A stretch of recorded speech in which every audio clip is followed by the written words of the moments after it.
ராதே கிருஷ்ணா. எல்லோருக்கும் நமஸ்காரம். இந்த வீடியோவில் கீதா மகாத்மிய ஸ்தோத்திரத்தின் 6வது ஸ்லோகத்தை விளக்கத்துடன் பார்ப்போம். சர்வோபனிஷதோ காவோ தோக்தா கோபாலநந்தனஹ பார்த்தோ வத்சசுதர் போக்தா துக்தம் கீதாமிருதம் மஹத்.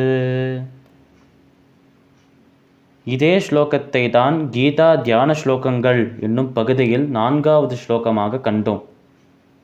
அதே ஸ்லோகத்தை ஸ்ரீ சங்கராச்சாரியார் இந்த கீதா மகாத்மிய ஸ்தோத்திரத்தின் 6வது ஸ்லோகமாக அருளியிருக்கிறார். இந்த ஸ்லோகத்தின் பொருள், சர்வோபனிஷதோ காவோ, கிருஷ்ணரின் யுகத்தில், துவாபர யுகத்தில், கிருஷ்ணாவதாரம் நடந்த சமயத்தில் அனைத்து உபனிஷத்துக்களும் பசுக்களாக மாறிவிட்டனர். தோக்தா கோபால நந்தனஹா, பசுக்கள் இருக்கும் இடத்தில் பசுக்களை மேய்ப்பவராக, பசுக்களிடமிருந்து பாலை கறப்பவராக இருந்தவர் கிருஷ்ணர், கண்ணன். பார்த்தோ வத்சஹா, இந்த பசுக்களின் கூட்டத்தில் ஒரு கன்றுக்குட்டியாக நின்றவர் நம் அர்ஜுனர். சுதீர் போக்தா துக்தம் கீதாமிருதம் மஹத், அதாவது இந்த பசுக்கள் கொடுத்த பாலுக்கு, இந்த அமிர்தம் போல் இருந்த பாலுக்கு கீதை, பகவத்கீதை என்று பெயர்.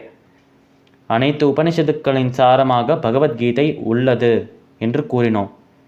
அதனால்தான் ஒரு பசுவோடு உபனிஷத்துக்களை கம்பேர் பண்ணும்போது, ஒப்பிடும்போது, அந்த பசுக்களிடமிருந்து வரும் பாலாக பகவத்கீதையை பாவிக்கிறோம்.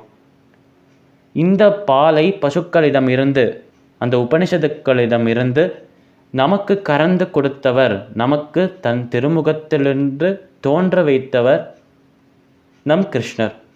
அதுபோலவே இந்த உபனிஷத்துக்கள் என்னும் பசுக்களிடமிருந்து வந்த கீதை என்னும் பாலை முதலில் பருகியவராக இருந்தவர் கன்றுக்குட்டியான அர்ஜுனன். அதாவது பகவத்கீதை, கீதோபதேசம் நடக்கும் சமயத்தில் இருந்த சூழ்நிலையை அழகாக இங்கு வர்ணனம் செய்திருக்கிறார் ஆதிசங்கராச்சாரியார். கீதா மகாத்மிய ஸ்தோத்திரத்தின் 6வது ஸ்லோகத்தின் விளக்கம் இதுவே.